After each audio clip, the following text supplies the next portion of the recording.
It's my pleasure to introduce tonight's speaker, Professor Jürgen Habermas of the University of Frankfurt. It's customary on these occasions for me to tell you a lot of stuff about why he's famous, but I think you probably already know that because otherwise you wouldn't be here. And what I thought I'd do instead is tell you the specific reasons why I admire Professor Habermas. First of all, he is a living disproof of the widespread illusion that there is some unbridgeable gulf between continental and Anglo-Saxon philosophy, that somehow or other we're not supposed to be able to talk to people who are brought up on the continent of Europe. I have never found any difficulty in talking to Habermas, and when we taught a seminar together, at no point did anybody say, well, I'm one kind of philosopher and you're another kind of philosopher. Okay, that's one reason why I admire Habermas. Another reason is more difficult to state succinctly, but I'll try to state it succinctly, and that is that Habermas is the inheritor of a certain philosophical tradition with which I have not myself been entirely in sympathy, but I have to say that he handles the weight of that tradition without sectarianism and with a great deal of flexibility and imagination. The third reason that I especially admire Professor Habermas is that he is unusual among first-rate professional philosophers in that he is singularly free of vanity, malice, and hatred. I've always thought you couldn't be a first-rate professional philosopher without your share. But I am always amazed that somehow or other Jürgen manages to do it. Finally, and this I think may be to him the most important reason, and that is that he is the leading spokesman not only on the continent of Europe, but in a way in the world at large for the tradition of intelligence and rationality which has come to us from the European Enlightenment. And not just me, but all of us are in debt to him for that. Okay, now a little bit about the ground rules. Tonight he's going to talk about practical reason, and he's very kindly consented to hold a question period after that. And then tomorrow there will be another lecture, the title of which is Morality, Law, and Politics, and that is in the library of the Men's Faculty Club at 2 p.m., and there will also be a discussion following that. So at this point, it's my pleasure to introduce Professor Jürgen Habermas.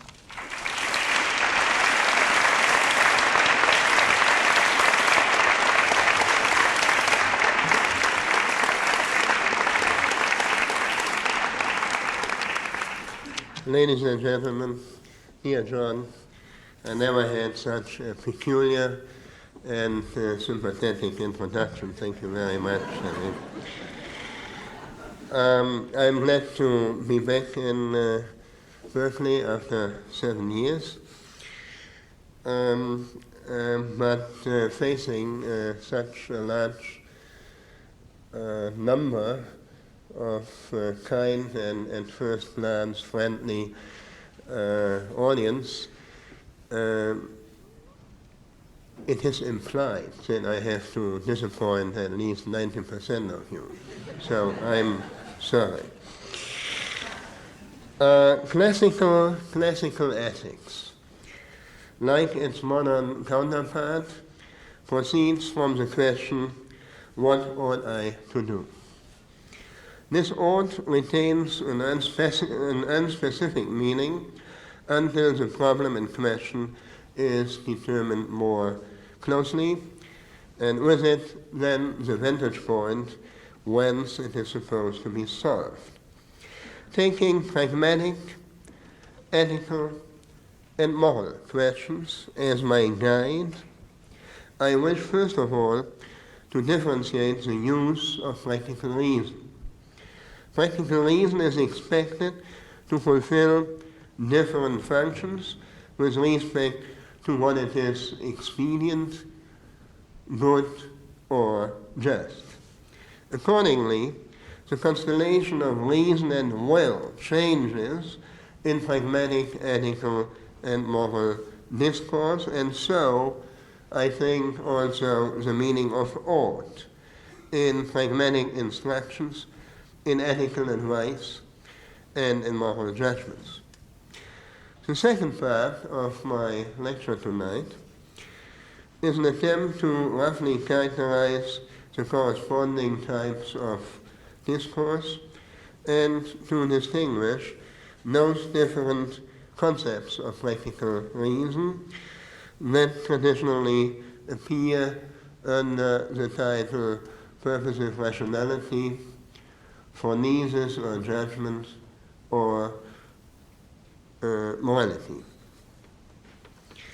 You will have realized by now that I take quite the conventional route of moral philosophy and start from the internal point of view of a participant who is in need of orientation. Only at the very end I will hint at the type of research for which I would use the results of tonight's preliminary considerations. I mean, how is it phonetically and acoustically? I mean, you understand me? I mean, maybe not in content, but okay. It might be difficult behind me, anyhow. To begin with, there are different types of questions, pragmatic, ethical, and moral questions. Let me first illustrate that. We are confronted by practical problems in different situations. We search for reasons for a decision that mean different options. If, for example, the bicycle we always use is broken, if our health starts to suffer, or if we don't have the cash to satisfy certain needs. Now, in the next step, the goals can themselves become problematical. For instance, if a plan for a forthcoming holiday suddenly falls through, or if a person has to make up his mind as to which career he or she should strive for, at least if you are not just looking for jobs. Whether one travels to Scandinavia or stays at home, this is a very German perspective, whether one would prefer to become a doctor or a manager depends in the first instance on our preferences and on the options, of course, open to us in such a situation. Again, we hunt for reasons, this time for a decision among the goals themselves. In both cases, what I ought to do is in part determined by what one wants. In other words, we are concerned with a rational choice of means, given preset purposes, or with a rational weighing up of purposes, given existing preferences. Our will is in fact already framed by needs and values. It is only open for alternative choices of means or purposes. These compromise the techniques appropriate in each case, be they bicycle repair or treatment of a disease, strategies for procuring money, programs for holiday planning, or choice of career. I mean, everybody of you who ever has sit in a philosophical class already knows that philosophers' examples are, surprisingly trivial. Now, such practical reasoning leads to recommendations which in simple cases take the semantic form of conditional imperatives. Kant speaks here of rules of skill, Geschicklichkeitsregeln, and judicious advice, in other words, of technical and pragmatic imperatives. Their illocutionary point can be understood as a relative ought. The instructions state what one ought to do or must do on the condition that one wishes to implement certain values or pursue certain purposes. Once the values themselves, however, become problematic, the question as to what ought I to do points beyond this horizon of purposive rationality. With complex decisions, such as, for example, the choice of a career pattern or an academic field, it may become clear that this is not a pragmatic question at all. Certainly, whoever wants to go into publishing management has to consider, at least in Germany, whether it would be more expedient to first run through an apprenticeship or to go straight to university. But whoever does not really know what she really wants is faced with a completely different situation. In the latter case, the choice of career or the corresponding academic field is linked to the question of inclinations or interests, to the question of what sort of subject matter and activity one would satisfy, and so on and so on.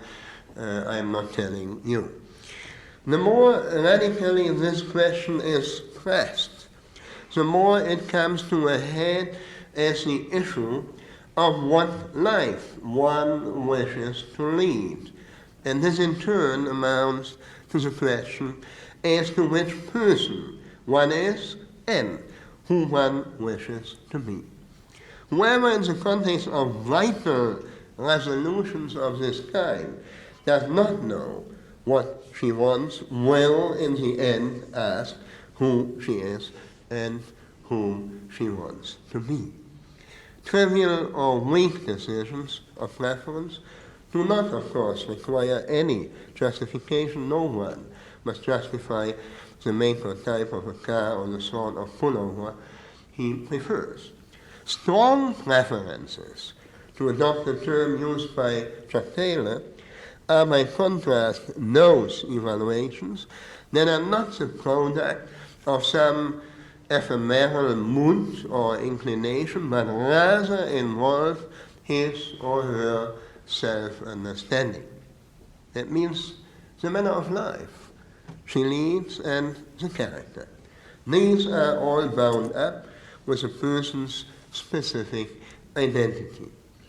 It is this that lends existential resolutions not only their weight, but also a context within which they both require justification and to a certain extent are capable of it.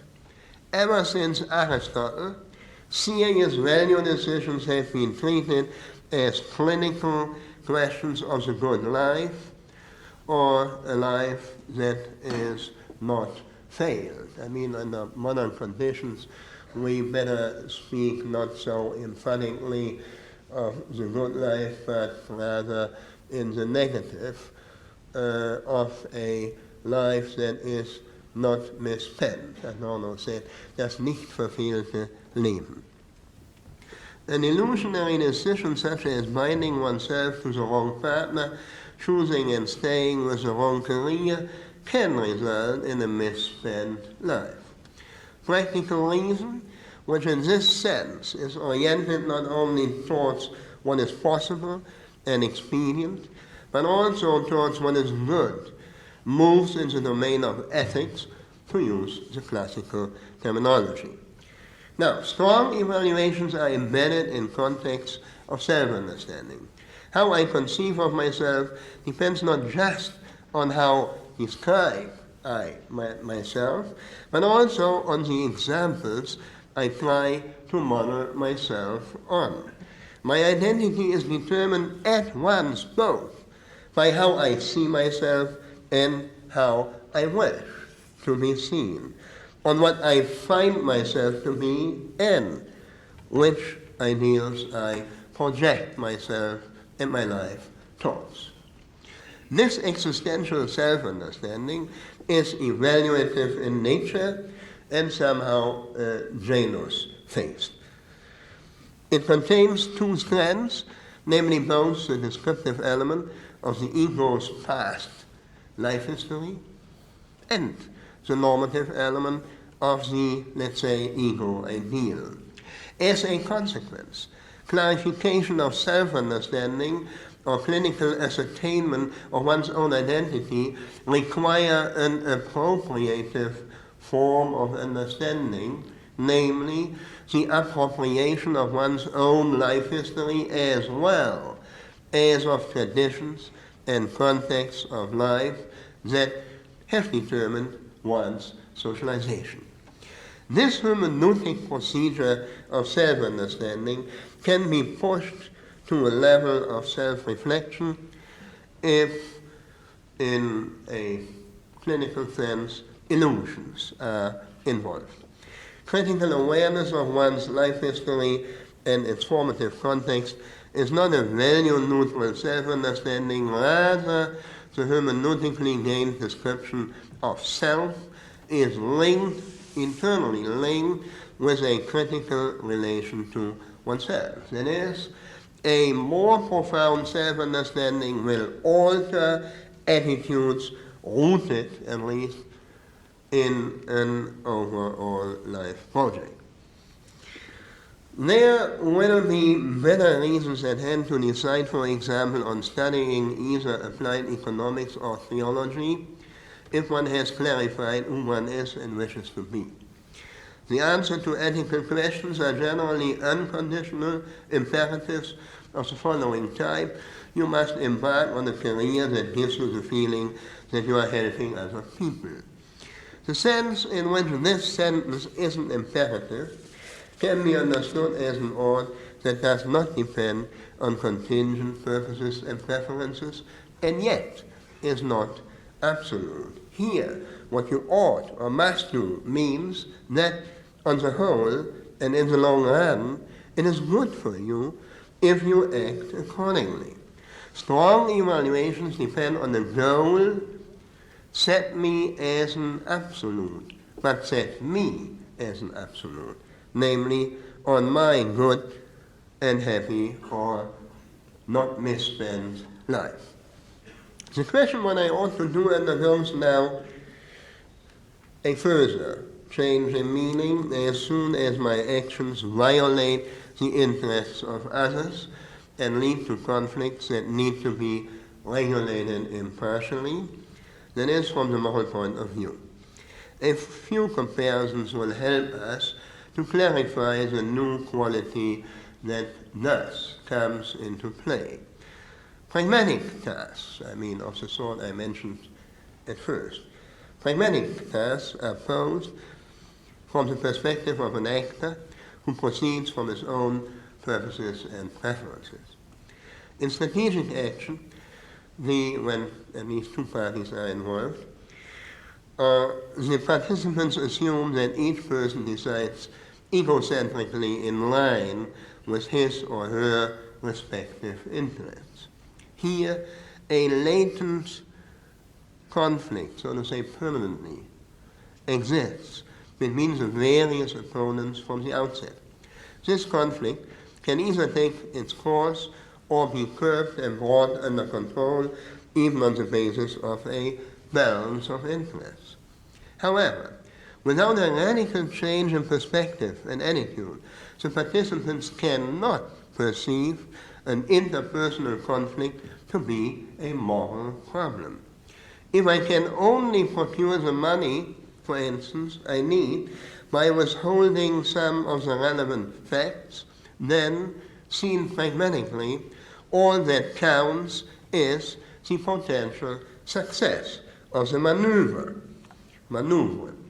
Whoever casts doubts on the admissibility, however, of such an approach is putting a different type of question, namely the moral question, whether everyone would want all persons in my situation to act according to the same maxim. Even ethical issues do not yet require a complete break with an egocentric perspective. They refer, after all, to the telos of one's own life.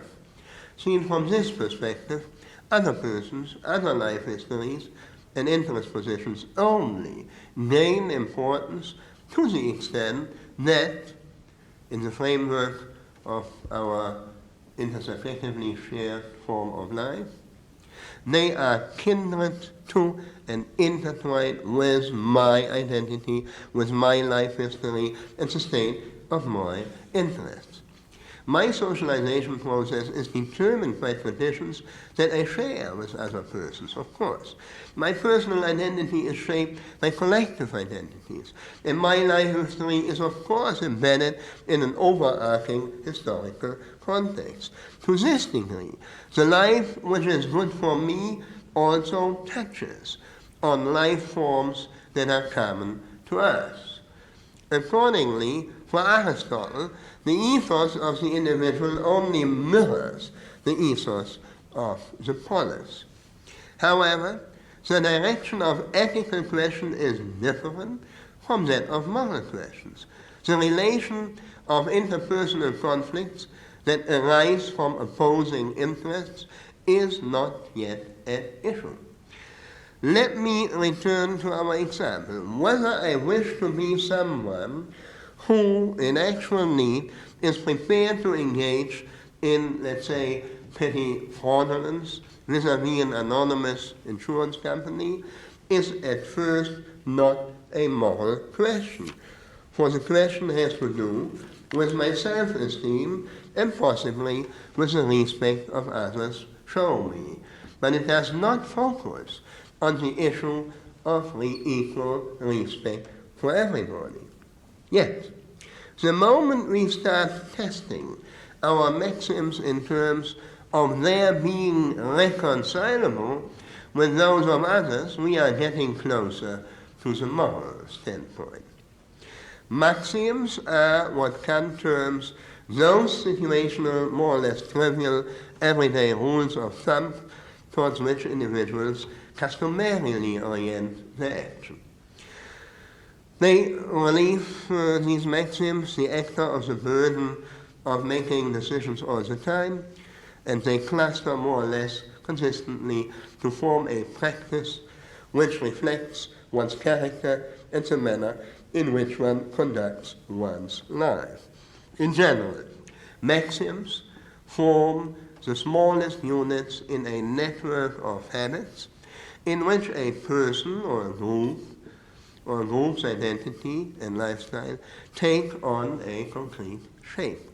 They regulate the daily rounds, the manner one adopts when dealing with other people, handling problems, solving conflicts, and so on and so on. Now, these maxims are situated in the interface between ethics and morality because they can be judged according to both ethical and moral viewpoints. The maxim that I will allow myself to engage in petty fraud may not be good for me, namely if it is not compatible with the picture of the person who I wish to be and as whom I want to be recognized. The same maxim, however, may also be, and of course is, unjust. Namely, if general adherence to it is not equally good for all and everybody. If informed by the question of how I wish to live, then testing maxims lay claim to the practical reason in a different way than does the moral testing of whether a maxim is suited to regulate our lives if it constitutes a general practice. In the one instance, the maxim is tested in terms of whether it is good for me and appropriate to the situation. In the other, I am testing whether I can want a maxim to be a general law obeyed by all. The former is an ethical consideration, the latter one of a moral nature, albeit still moral in a somewhat restricted sense. For the result of this reasoning continues to remain somehow tied to the first person perspective. Even in moral reasoning, my own perspective is determined by my understanding of myself. and a lax attitude towards petty fraudulence may also be compatible with the way in which I wish to live, even if others behave similarly in a comparable situation and occasionally then make me the victim of their feelings and feelings. It does not follow from an egocentrical test of a maxim's universality that that maxim would also be accepted by all the others as a moral guideline for their actions. This conclusion would only be correct if my perspective would converge a fortiori with those of all the others. Only if my identity and my life project would reflect a universally valid form of life, as Aristotle still thought, would that which from my perspective is equally good for all indeed be in the equal interest of everyone. But under modern conditions, we are far from that. It is only Kant's categorical imperative that breaks with the egocentricity of the golden rule. According to the categorical imperative, a maxim is just, as you well know, if everyone could want it to be adhered to by all in comparable situations. Not only me, but each person must be able to want the maxim to become a universal law. Think of human rights, for instance. Only a maxim that can be generalized from the perspective of all possibly affected by it deserves general agreement and is thus worthy of recognition that is morally binding. The question of what I ought to do is now answered with strict reference to that which one ought to do. Moral precepts are categorical or unconditional imperatives that express valid norms or derive from them. The illusionary point of such imperatives can be understood as an ought that is dependent neither on contingent purposes or preferences, nor on the telos of a good, or at least not totally misspent life, that I set for myself as an absolute goal. Rather, what one ought to do what one must do means that it is just and thus the content of one's duty. To sum up, the question of what I ought to do can receive either a pragmatic, an ethical, or a moral meaning. We are concerned in all three cases with the justification of a choice between possibilities of alternative courses of action. Yet pragmatic tasks demand a different type of action, and the corresponding question requires a different type of answer than do ethical and moral tasks. A preferential appraisal of purposive and purposive rational assessments of available means both serve a decision on how one should intervene in the objective world in order to bring about a desired state of affair. This type of reasoning involves clarification, of course, of empirical questions and questions of rational choice. Recommendations on a suitable technique or an implementable program forms the terminus ad quem of the corresponding pragmatic discourse. Now, rational preparation of a serious value decision, which touches on the direction one takes in leading one's life, is something different. Here, we have to do with the hermeneutic clarification of an individual's self-understanding and the clinical question of one's good or not misspent life.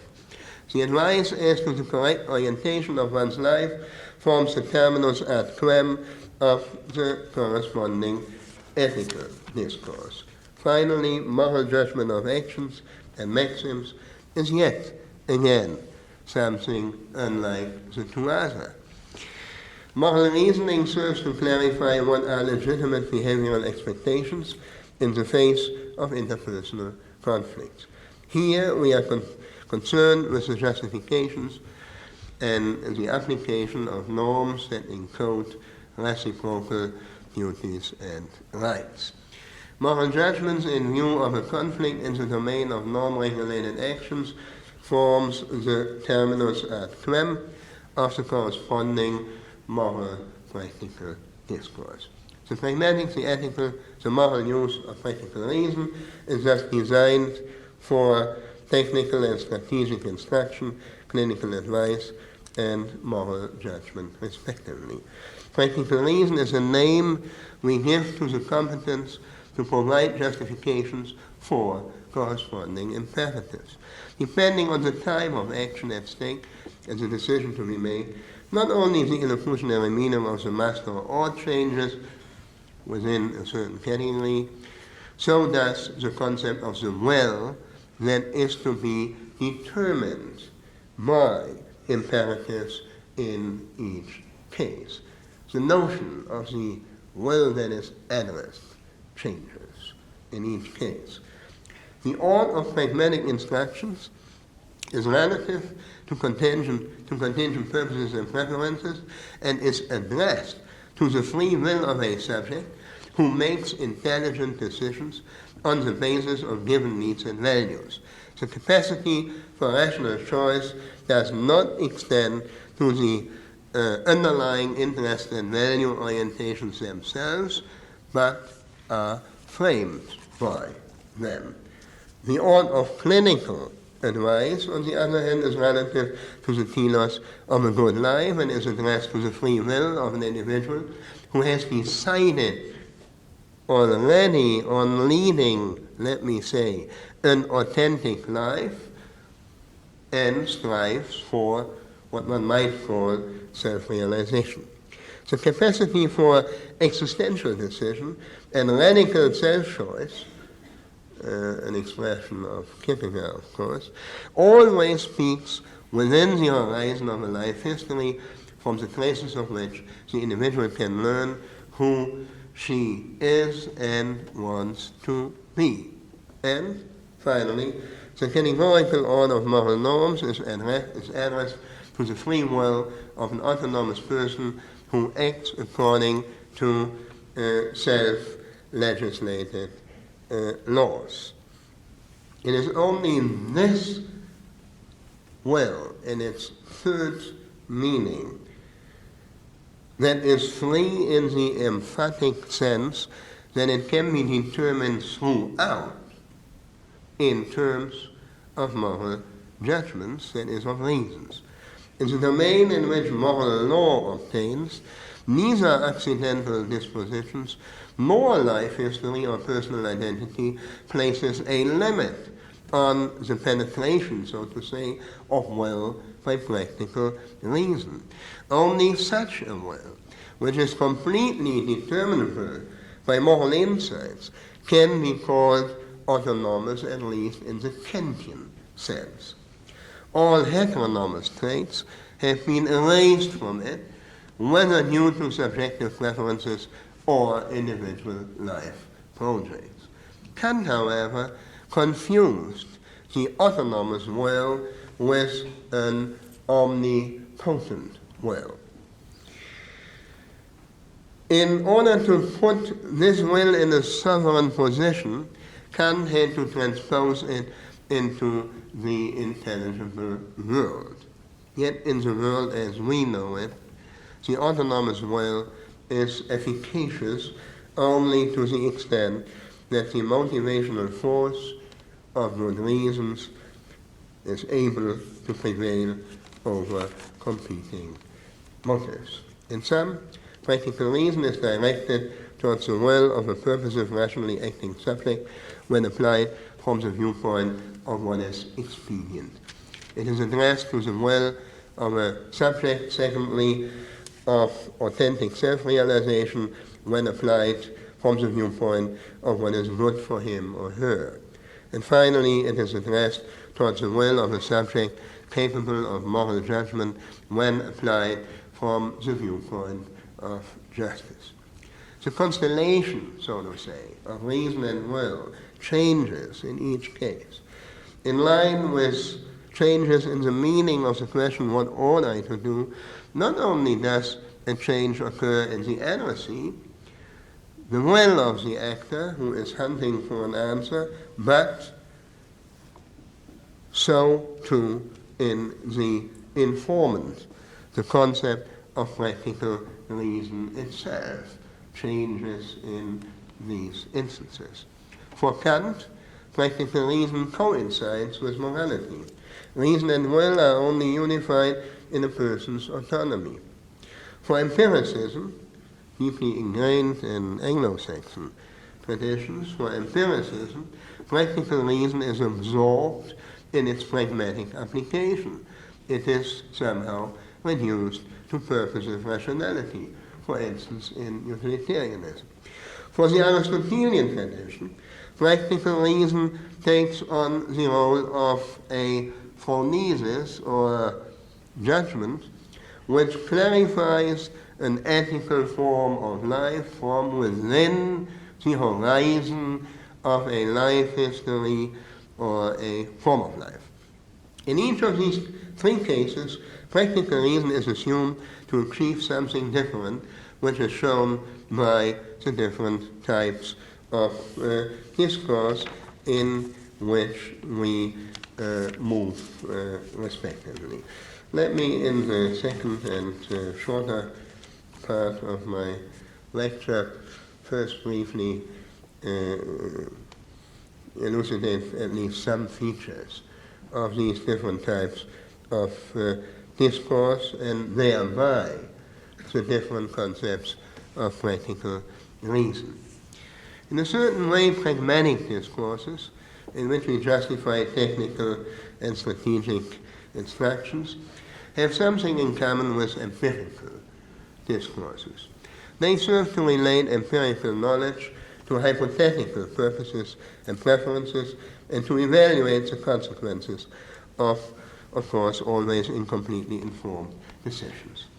So, technical or strategic instructions derive their validity from the empirical knowledge that they rely on.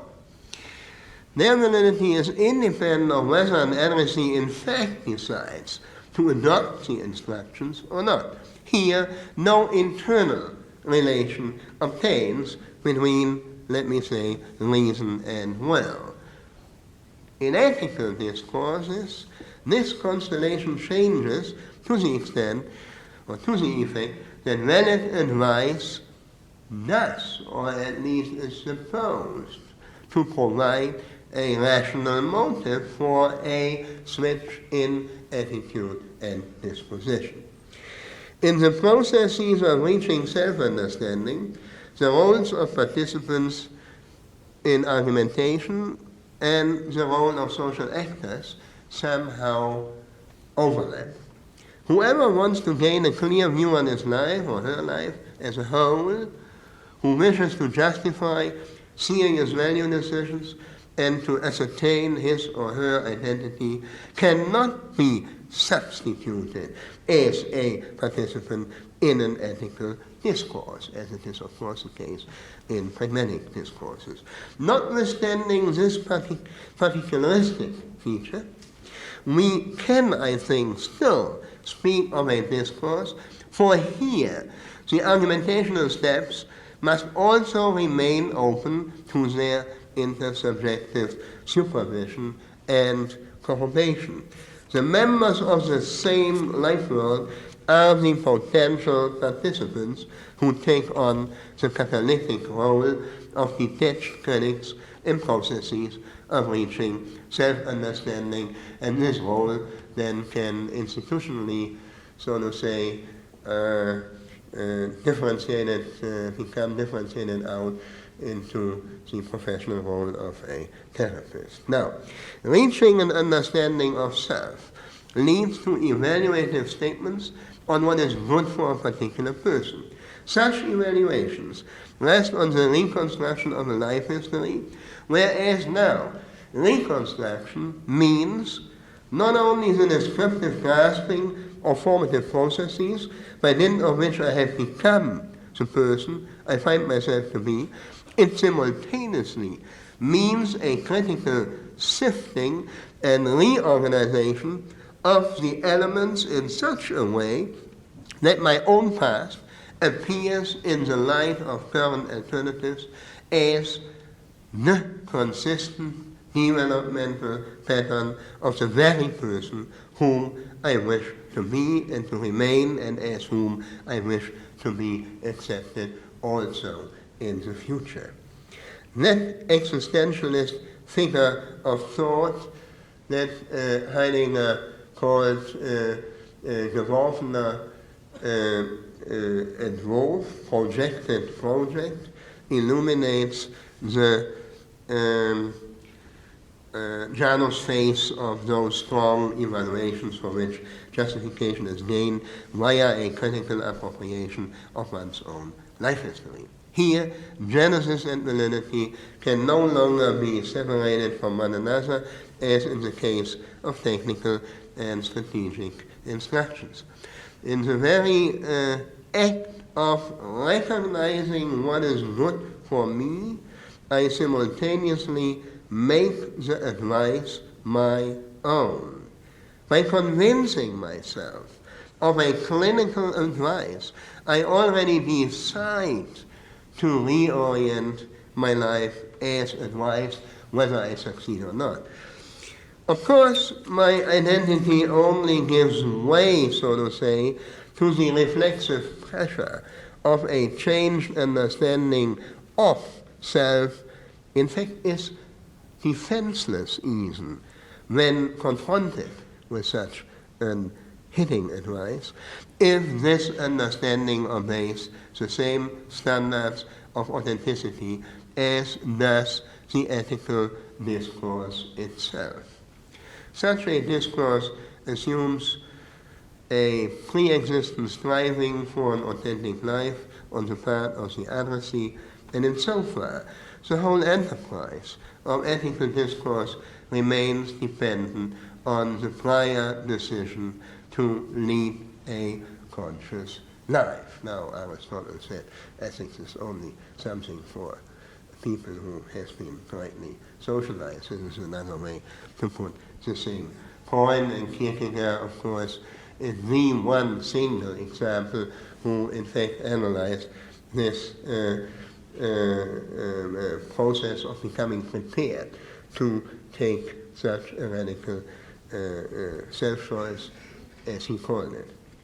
So, in ethical discourse, reason and will mutually determine one another, while they remain both embedded in the context, thematized in such discourse as a topic.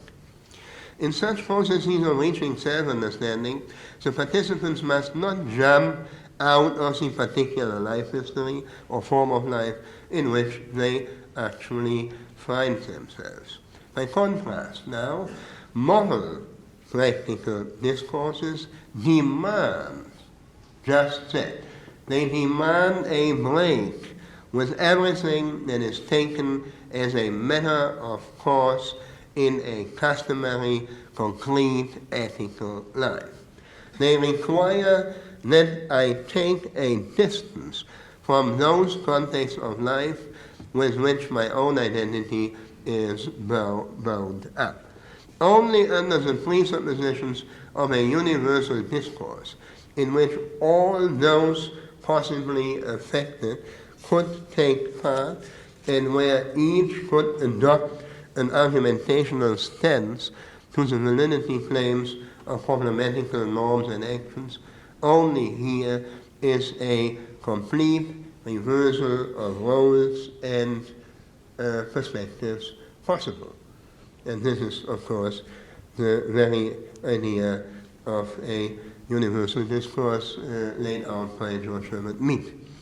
This vantage point of impartiality that allows us to transcend the subjectivity inherent in each person's own perspective, but without, and that is important, but without losing its link to the performative attitude of the participants. The objectivity of an ideal observer would block any access to the intuitive knowledge of the lifelong. Moral argumentation requires instead the idealizing expansion of our communication community from within. Norms will meet with agreement before this forum only if they express a common interest of all those affected.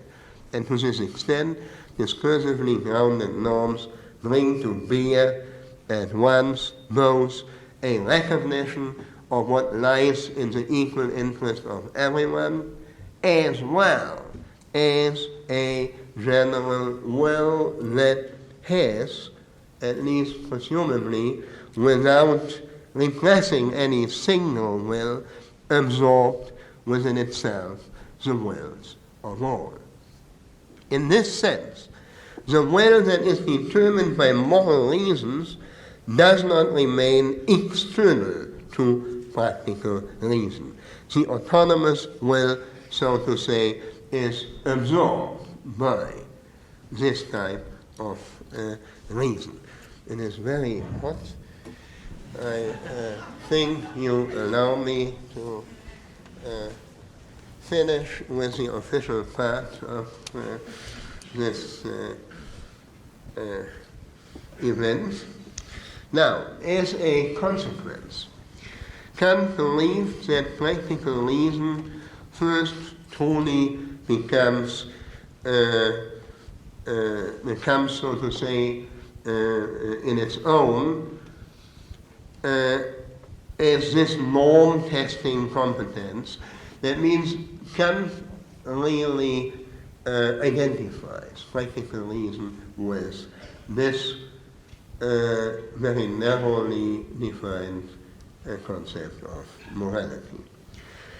Now, in interpreting the categorical imperative, we have to be careful in order to avoid the one-sidedness of Kant's theory, a theory that concentrates solely on questions of moral justification. I have two reservations. First, as soon as moral justification relies on a principle of universalization that compels the participants to submit problematic norms independent of particular situations, independent of given motives or existing institutions, to the test of what all would will, the question arises whether norms which would be justified in such a manner can be applied at all, can be applied to any situation and any case. Such norms owe their abstract generality to the fact that they only stand the test of universalization in a decontextualized form. In such an abstract form, valid norms can, however, only be applied without further ado to standard situations which are already characterized by those conditions that are specified in advance in the if component of the rule. However, every justification of norms has to operate under the normal limitations of a finite mind. In the process of justification, we cannot a fortiori consider all those traits that once may characterize the constellations of unforeseen particular cases. It is for this reason that the application of norms requires an additional argumentation of its own, which Kant never took into consideration. The impartiality of the judgment cannot again be secured in this process of application by the principle of universalization. When confronted by questions of context-sensitive application, practical reason must rather be brought to bear via another principle I call it the principle of appropriateness. In the case of application, it must be shown, namely, which of the norms already presumed to be valid are most suited to a given problem, now, in the light of all the relevant features of a situation which is as exhaustively described as possible. The procedure of justification remains incomplete until it is complemented by an as rational procedure of application. Now this was the first reservation. The second one is this. Discourses of application remain, as do those of justification, a purely cognitive affair, and thus offer no compensation for first having uncoupled moral judgments from actors, motives, and institutional contexts. Moral judgments are valid irrespective of whether the addressee actually does what is held to be right. Certainly, the autonomy of the addressee's will must be, let me say, measured in terms of whether he or she is able to act according to his or her moral judgments. But moral insights, as we well know, do not by themselves bring about moral actions.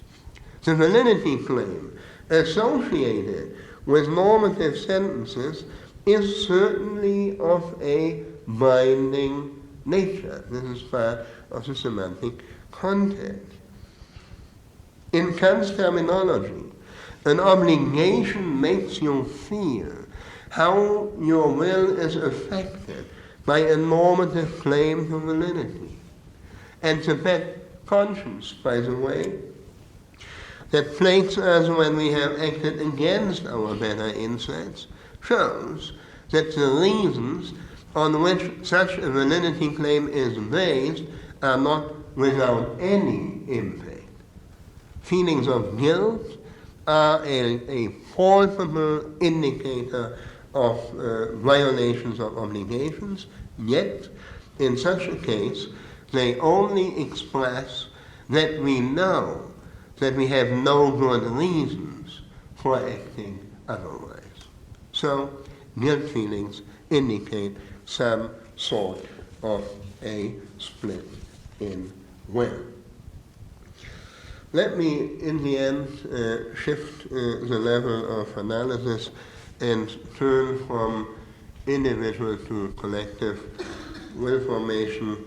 That will be the topic of my seminar tomorrow. Empirical will, split off from autonomous will, in the Kantian sense, plays a noteworthy role in the dynamics of our moral learning processes, if there is such a thing. Such a split is a symptom for a weakness of will only if the moral demands which it violates are at the same time legitimate and can be imputed to a person under given conditions. More often, the protest of a diverging empirical will is not just a sign of weakness that can be attributed to an individual actor. More often, it discloses the voice of someone excluded by rigid moral principles and selectively applied moral principles. I mean the voice of injured integrity and of human dignity, the voice of the denied difference. How does this work? Now, in moral discourse, validity and genesis are again disconnected, as it is necessary in a cognitive enterprise. Since the principles of a post-traditional morality lay claim to a status which is somehow analogous to premises. So, universal claims to validity may sometimes provide a facade, and behind this facade,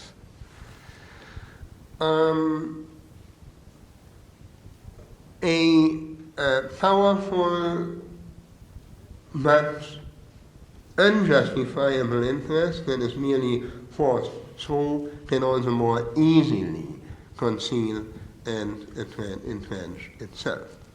Therefore, social movements and political battles have repeatedly been and will continue to be necessary in order to break the chains of a false, merely pretended universality, of a biased appeal to principles which are in fact only selectively read and applied in an insensitive fashion. Thus, we can learn from the painful experiences and sometimes from the irreparable sufferings of those who have been humiliated and insulted, wounded and slain.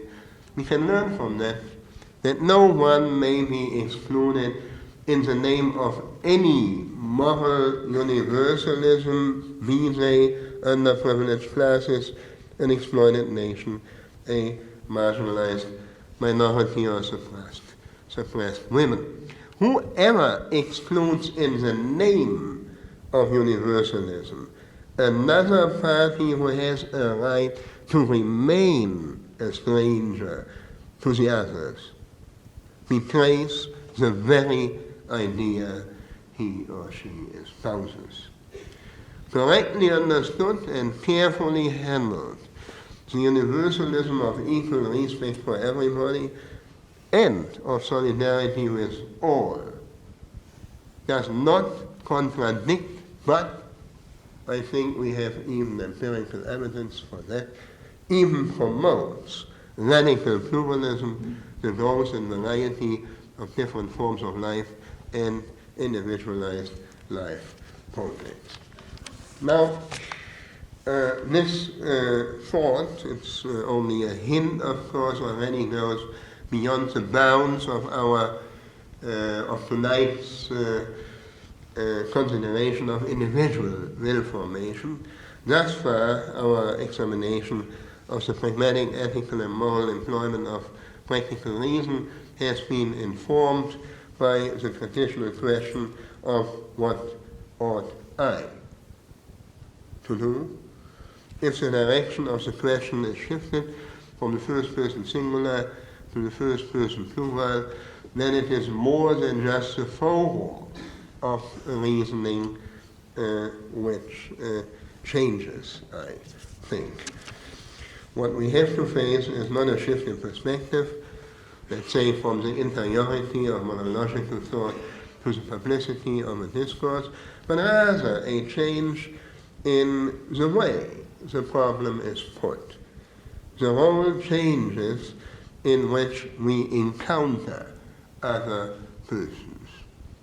I think that in fact new problems arise once that other person is a real person who confronts me with his or her own stubborn, non-substitutable will.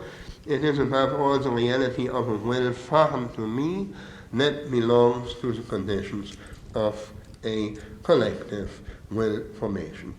The fact of the plurality of actors, Hannah Arendt, and the condition of double contingency in social interaction poses the problem that Parsons in his technical language has called the problems of pattern maintenance and collective goal attainment. You know that contractarian theories in modern natural law have reacted to these very problems. They miss, however, I think, the intersubjective nature of a collective will formation that must not be thought of as an individual will formation projected on a larger scale. Cognitive operations then are no longer accomplished in mente. They shift onto the level of the procedures and communicative presuppositions of discourses and negotiations that are actually carried out. So I will, in a similar but much more complicated way, I say that the more internal way, take up the same questions that have been dealt with by contractarian theories tomorrow. Thank you.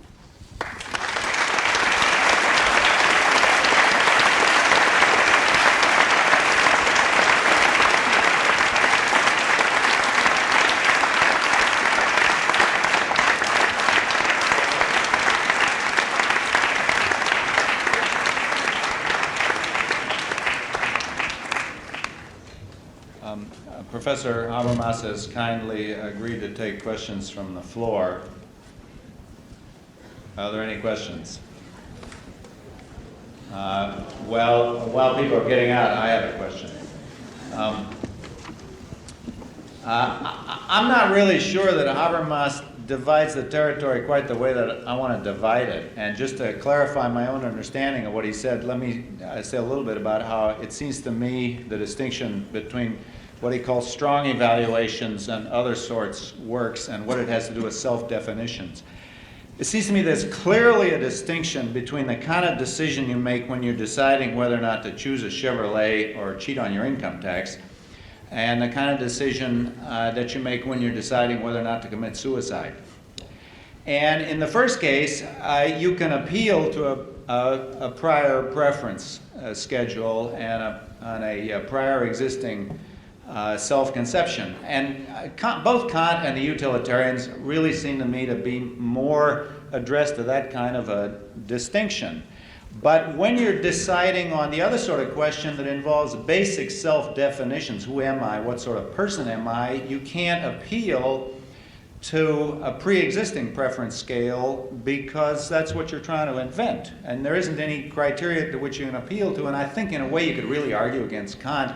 You can't even appeal to the categorical imperative because what you're trying to decide is, am I the sort of person who lives by the categorical imperative, or maybe I don't give a damn about the categorical imperative. Now, that distinction seems to me to cut across the moral, non-moral distinction. And I'm not sure that that's the way I would divide up the territory, and I wasn't really clear if that was how you were dividing it up. And one thing that puzzled me was the remarks that you made at the end about appropriateness. Because, of course, where the Kantian category, I mean, that was addressed, I take it, to Kant, and the point about the Kantian categories is they only are intelligible from inside. That is, I have to ask myself, what's the intentional content of the motivation of this decision, and can I universalize that? And then the appeal to the public characterization would seem to be irrelevant. But anyway, what's your reaction? Yeah, I think that the ethical, as you put it, overlap moral and non-moral, but my terminological proposition was to define morality on Kantian lines as narrow, or so narrow, that there is no moral element included in ethical reasoning, as you said. But it is still a normative kind of reasoning. So I don't see a really interesting difference in making the conceptual cuts between the two of us. Now, to the more important, in my view, more important question of justification and application, maybe this is a very brief way to introduce the complicated, but anyhow, well-known questions. I think that to justify an action in the light of a given norm, or to justify a norm in the light of a given principle, or to justify given principles, just procedurally, can operate along at least the intuition of universalization that is expressed in the categorical imperative. I would give this universalization procedure, however, an intersubjectivist leaning, according to pragmatists like George Herbert Mead, namely what is really particular in this American tradition is the solution of one problem. Let me just extend, and I know that you, you are so, let me say, easy in dropping, the best and most important tradition of this country. That let me just make the point. Traditionally, in a Kantian way of argument, one says, look at Socrates, look at Luther before the Reichstag in Augsburg, who said, here I am standing, I cannot but to act in this and not in another way. And so there was an appeal to, if one wants to explain autonomy, to the individual mind as against the whole world. Now, what is left out in terms of intuitions that should be saved is that then morality in fact becomes something that is most seriously and in the last instance solved in the innermost core of the lonely soul. But this contradicts totally to the reverse side of justice, which is namely covered by morality too, namely to the intuition that to act morally mean to act as well just as in a solitary way only. That this solidarity is not just to my family, not just to my city, but to mankind. Now, Mead took these examples and said, no, in order to cover this solidaric feature of moral universalism, we should rather think of an appeal to a community which transcends, in some and the most severe cases, that community in which I, in fact, have been raised and grown up and still am a dependent social actor. So, what he invents is the, not so to say, the appeal to a categorical imperative, to a Sittengesetz, a law of morals, or whatever, which then can be applied by a single mind. No, what he is appealing to, or what he is proposing, is that we should think of an appeal to a community that ideally encloses all those which could be affected by an action or an affording norm, if only it would be established as a universal law. Now, if you think about justification in that way, then application should be really distinguished, I think, in a different way than we are usually used to. Namely, then we have somehow to see that the very notion of impartiality, which is at the core of the notion of settling moral conflicts, is only halfway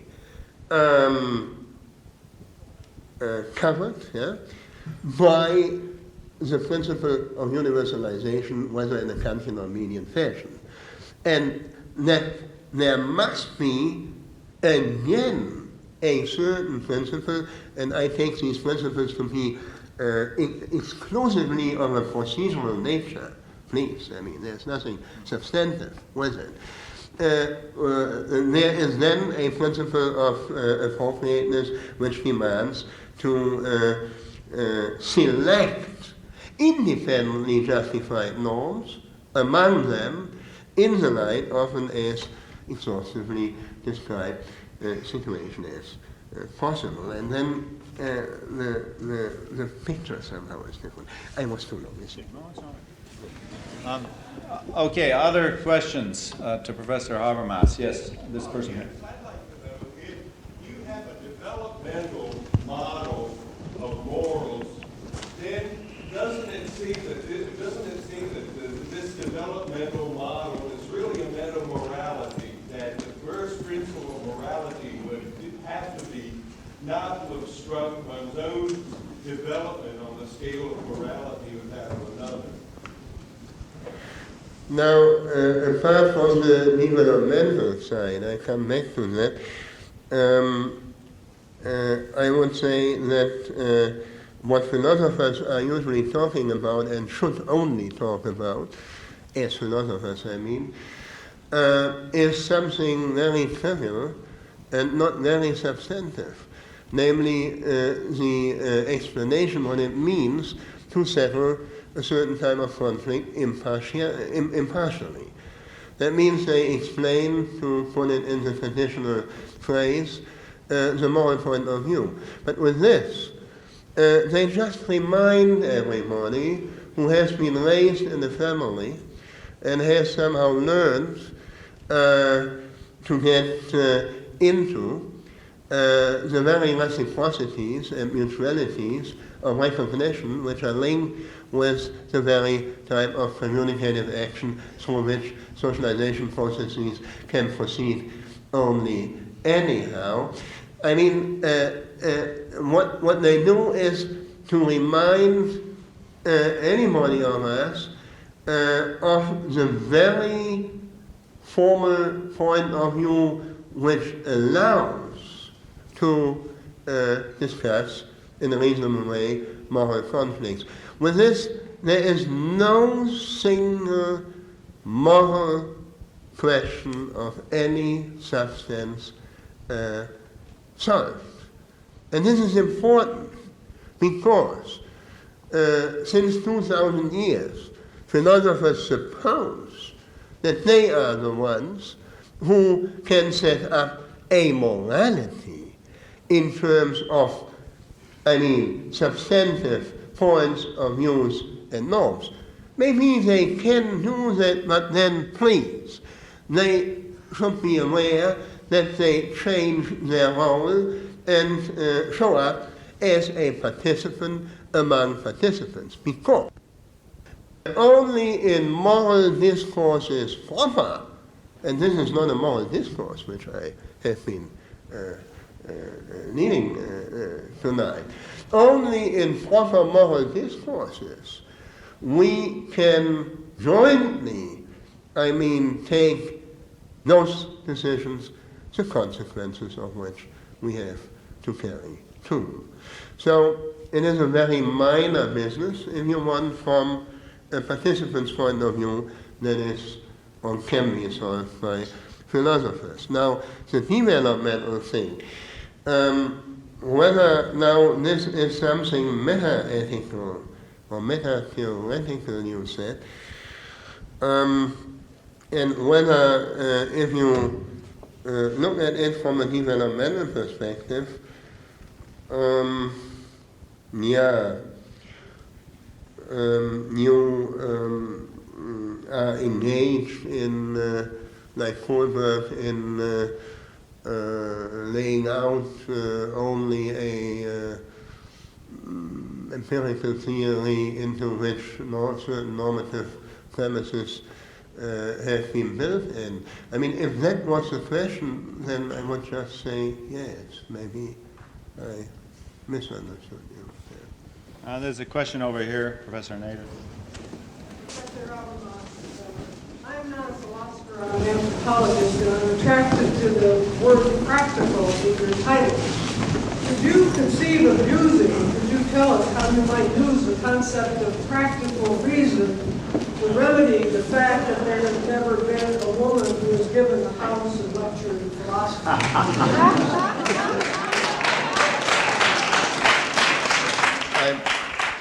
I'm glad to leave the answer to those in charge.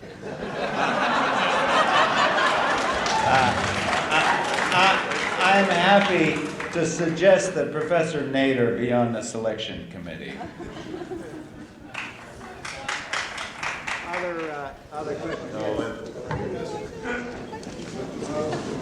I think that on the ethical and the pragmatic side, I can see how people make judgments in their time.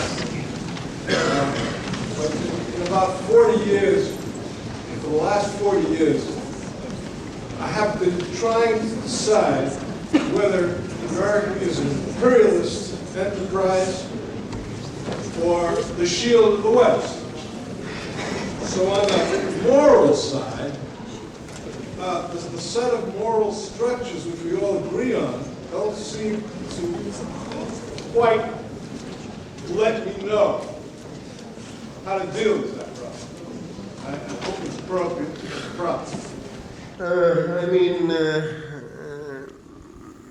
This is a well-known issue of political debates, and the answer depends on more or less well-informed political attitudes.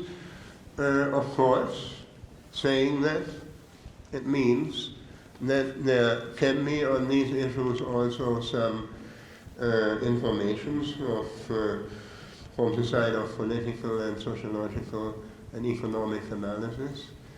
And if we look into this field, then you see again, at least more recently, that the field is heavily split. I don't think that it has to, if I just utter my own political opinion on this. I mean, I'm not hesitating to utter political opinions, but then we should do it not with any philosophical authority. Just coming back to, the former question, I don't want to escape that type of question. Of course, as an anthropologist and as a sociologist, you and I can easily analyze, the selection mechanisms of higher education in the United States and in Europe in order to give an explanation of that fact. This is no normative answer to that, of course. Which is clear. I'm happy to tell Professor Nader that Elizabeth Anscombe was the Howison lecturer. Elizabeth is from Cambridge University. Are there other questions at this point? Yes, over here.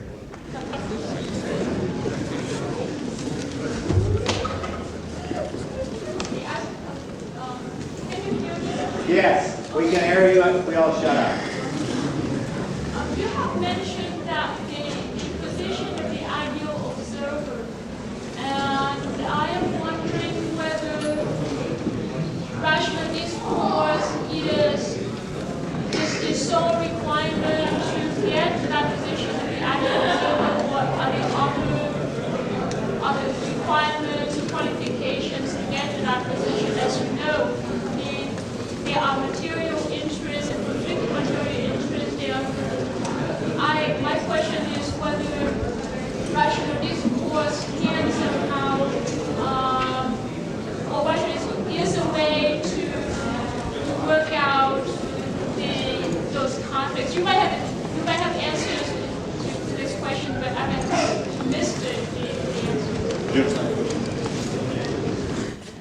Yeah, as far as I understand, I mean, it has two aspects. I didn't refer to the ideal observer as a sufficient model. This is the model of utilitarianism, and I do think that if you take that position, you cut yourself up from all moral intuitions, and that from all necessary knowledge. So the position for the moral point of view I propose is that of a higher order intersubjectivity. That means the point of view of participants in a discourse which operates from the presupposition, at least, that each is willing and capable of taking the perspectives of everybody else. That is, you get a position of impartiality from within.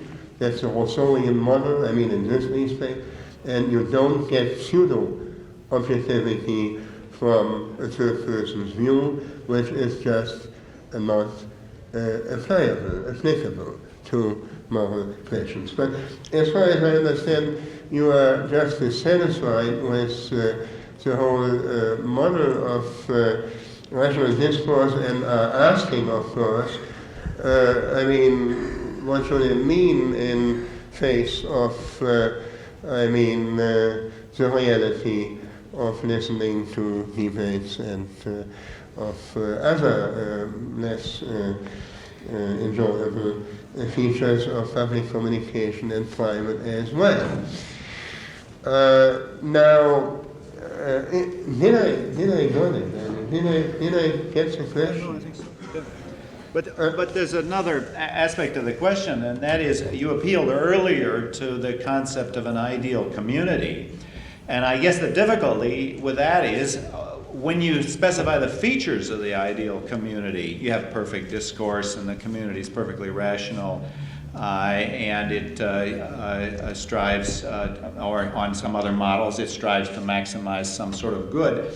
Then it looks like the notion of the ideal community reduces to more traditional notions. That is, it looks like the ideal community doesn't add anything to the tradition in ethics because the features of the community are already contained in these other theories. Now, what's your reaction to that? I know only of, as I said, the pragmatist tradition in which this type of ideal role-taking or universal discourse has been applied to the explication, the question of application of the moral point of view.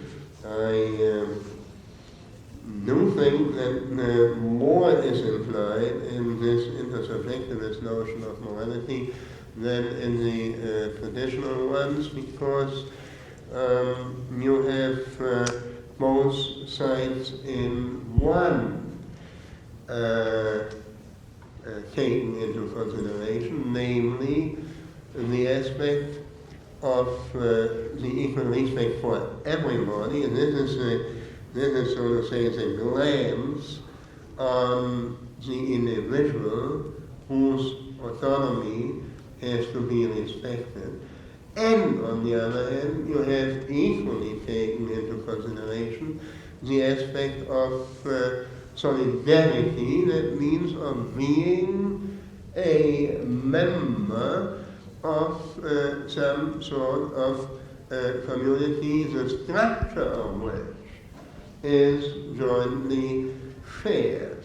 And I think that my somewhat complicated notion of discourse, I mean of moral discourse, which should be analyzed in terms of pragmatic presuppositions, which are necessary for all those who enter the discourse, that this notion of discourse is a, let me call it, reflexive form of communicative action.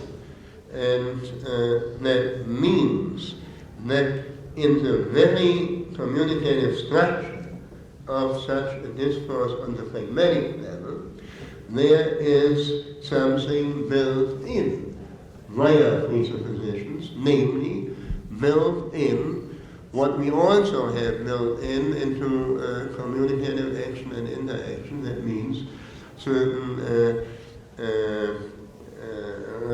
reciprocities in recognition, certain possibilities to change perspectives, not only from first to second, second to third to first person, but also perspectives from person to person and so on. So, I mean, if I would go into this, then you would see, this was not my topic today, then you would see that the intersubjectivist approach does make a difference. I mean, but I don't think that this was a question of the lady. I mean, it wasn't answer rather to you. Let me see. Did I get it in restating your question? Did I get it? Oh, I can There's a take question here in the front row. Well, I guess what I heard the woman's question had to do with material preconditions for speech community. And can you address that? You know, the material, the linguistic, institutional, because the question of power is lurking behind that. I don't know if everybody in the back could hear that. The questioner was asking about the material preconditions of Professor Habermas's conception of an ideal speech community. And would Professor Habermas address himself to what kind of economic basis is necessary to have his ideal? Now, the approach tonight was conventional, that means great normative. And from that perspective, you can get to the point where the maybe really important questions of social and economic and material preconditions show up, but you can deal with them from that perspective. Now, there's one way, let me take one route in order to make you aware of the perspective I have. There is one route to continue this normative kind of reasoning and yet to see what it implies for the answer of your question. I had expected that some of you and many of you, of course, do have these questions, would have asked how we really, what it really means to distinguish between these three categories of practical questions, and whether there is not implied a much deeper problem, namely how to recognize which problem is of a moral or an ethical or a pragmatic nature, since it is so easy to turn all practical questions, for instance, into utilitarian ones or rational choice questions, or to turn any moral question, like my friend Chuck Taylor or Sandel or our colleague Bernard Williams, to turn any question of a practical and normatively known nature into an ethical one. So, and in practical life, for instance, we have this primary evidence that there are some people who aestheticize everything and understand all practical questions as somehow questions of how to express oneself, or how to find the right code, the right symbol system, the right sequence of signs, and so on and so on. So we see economizers, we see aestheticizers, we see moralizers, and I suppose we have also this is my invention, ethicalizers. For instance, if you have seen the apostolic letter of the Pope, which I read in the New York Times the other day, then, I mean, it is an ambiguous statement, at least in this selective presentation there, but there seems to lurk in the background an attempt to deal with straightforward moral questions in ethical terms, namely in terms of how we interpret that form of life in which the relation between men and women is, so to say, defined or patterned or whatever. While, I mean, if this really comes to the fore, and if then one image of feminism, of femininity, if that is a word, like that, rules out, I mean, questions of equal rights, for instance, at the working place, on the labor market and so on, then we would have, I mean, I'm careful here, we would have an instance for, turning moral questions into ethical one without sufficient justification. So, one could have asked that question, and I'm at least worried by it, and I am not prepared to recur to subjective faculties like judgment. Now, not in the Aristotelian sense.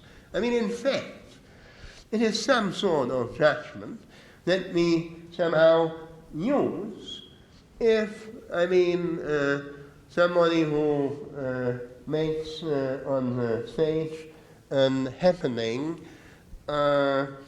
uses somebody from the audience in such a way that this type of happening goes nearly to the border of a rape, let's say. Then, of course, you can easily imagine the type of discourse. Half of them say, look, this is really art, and the other part, that, look, I mean, this is morally indignant, or what is it? Unworthy, yeah. And then, what is it? What is it? What makes us aware when the moral kind of question applies, or the ethical one, or the pragmatic one? Now, I mean, in fact, it is something which we cannot really explain. It's something like judgment. So, from this, now I come back after this detour to your question. So, it is from this, I mean, purely normative perspective that I think that there are somehow selective, well-founded selective mechanisms which do lay constraints, moral constraints on ethical decisions, and moral and ethical constraints on pragmatic decisions. But how to justify it when we only have the competition of several types of discourse that we know? There is no meta-discourse. I mean, now, my intuition to answer that question from this non-empirical perspective is to say, look, only to the extent that we would have a type of institutional framework which is able to, which is capable to implement practical reason in all its dimensions into collective processes of collective will formation on all levels. Only if we would have that type of institutionalization, it is not just a just society, no. It is a society which would institutionally, so to say, provide a probability for justice, for goodness, and for efficiency at the same time. I mean, only then we would have a selective mechanism which is not, so to say, imputed to the subjective faculties of individual human beings. In saying that, I only want to point, of course, to the totally different matters of how we can analyze the present situation in societies like ours, analyze from the viewpoint of counteracting tendencies, and now evaluating these tendencies in terms of whether they rather work in favor, in a given concrete situation, of a even only step-by-step further implementation of that practical reason which has to take an institutional shape within collective will formation or not. And then, as actors, as political actors, we can make up our minds what to do about it in order to take our role to act in support for those tendencies. So I only say that in order to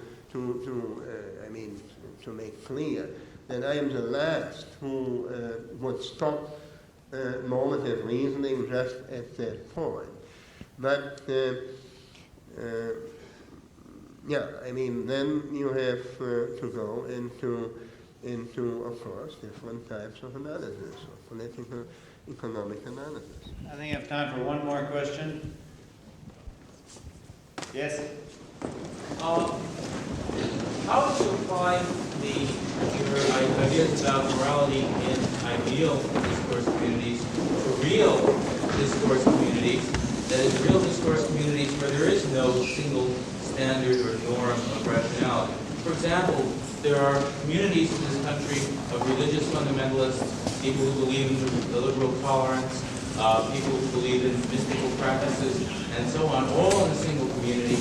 How can one make sense of your ideas in the case of communities like that? Now, there is an answer to that from two perspectives. One is the perspective of,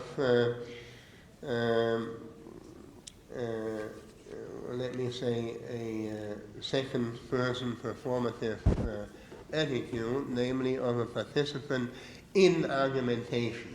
From this and only from this perspective, I maintain that you cannot, anyone, cannot enter argumentation that means some business which is designed for convincing each other. You cannot enter argumentation proper without presupposing that there is a sufficient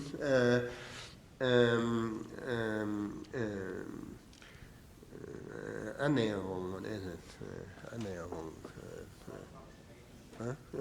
Approximation to the presuppositions that, in fact, this ongoing discussion is to a sufficient extent free from contingent force from within and from without, so that there is space for that particular force of the better argument. This is only, please, only what one can analyze as a necessary intuitive knowledge that we bring to the pragmatic settings of argumentations, and it says nothing about the empirical processes, not nothing, but not so much from an observer's point of view, which is informed by this second-person knowledge. We can then empirically analyze and also critically describe what is going on as a deviant and distorted pattern of communication. Now, fundamentalist groups, as an example, they discuss with each other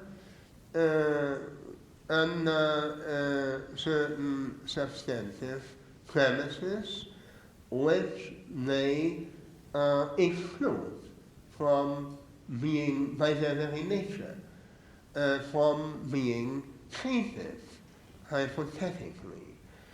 And we know that these types of discourses are, relevant for religious communities, for types of metaphysical, pre-modern metaphysical reasoning. We are not in a position to just rule that out. But from a sociological point of view, I cannot see how it can survive, because the basic structures of modern societies work under premises, for instance, in the legal system, under premises which are incompatible with that attitude. That is not saying that there is not also a type of experience that is, by God, worth of being saved. But not in these terms, I think, can they be saved within modern societies, so that in our types of societies, these communities form enclaves. But there are also counterexamples, Khomeini and so on. And again, what should I now apply my interpretation to it? There are certain explanations, more or less plausible, why that can happen. But I don't think that it really can stand once the culture is broken up. Once there is no longer a totality which is immune from pressures from without, and this is not the modern condition. I want to remind you that the discussion can continue tomorrow when Professor Habermas will lecture in the Men's Faculty Club Library at 2 p.m. And I want to thank Professor Habermas for his excellent presentation.